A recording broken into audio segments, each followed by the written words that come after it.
Colossians 3:16. Let the word of Christ dwell in you richly, teaching and exhorting one another all wisdom, singing psalms, hymns, and spiritual songs, all with grace in your hearts to God. Remember, this is part of my series going through Colossians 3:8-16. We're in the last verse, and today I want to continue my exploration of what the word of Christ is. And yesterday I was taking us through sort of a short history of the church, the pivotal moment for the emergence of the church as we know it now, which comprises of Jews and Gentiles, began after Jesus Christ rose up and poured out the Spirit and told the disciples before that happened, you will be my witnesses in Judea, Samaria, and to the ends of the earth. The word of Christ that he gave to those people is still valid to today. The charge was to be his witnesses. He is the one that has to be the focus. And there's a challenge when the emphasis is what I call application. People want to know steps. Give me practical steps.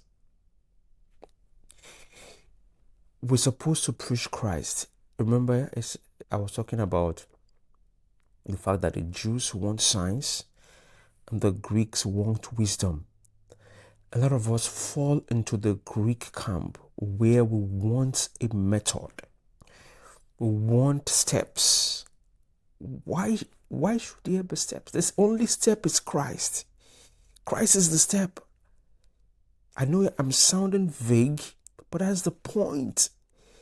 I'm sounding as if it's not tangible. That is the point. God is not obligated to meet your felt needs. But his idea is better than my idea. The idea of God that Eve should not eat the forbidden fruit is better than the idea of Eve to eat the fruit and give to her husband. It's always better, even though somehow there is an appeal of the flesh that wants something else. God gave the manna in the wilderness, but the people wanted whatever was in Egypt. We have this appetite that has developed, that has wrongly been developed, where we want something else, and we have grown each year, and we just want something that we cannot endure sound doctrine, but we want what we want, and that is that, and we are convinced that whatever we want is the correct thing to want, and then if you're not supplying me what I want, then there's something wrong with you.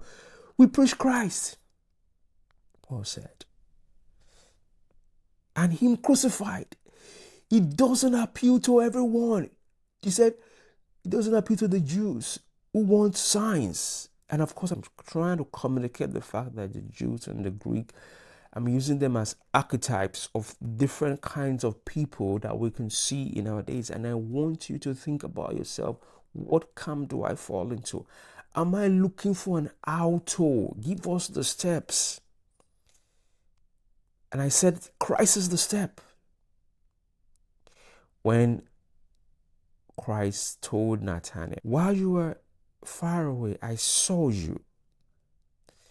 And Nathanael said, wow, this is amazing.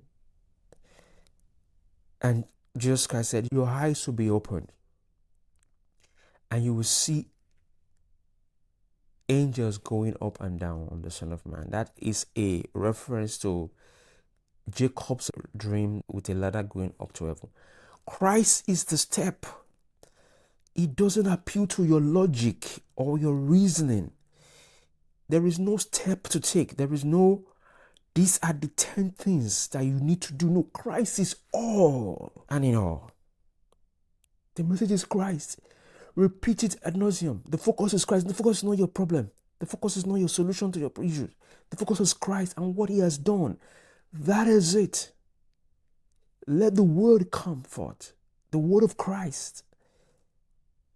Let it comfort. Let the word of Christ come forth. God bless you. See you later.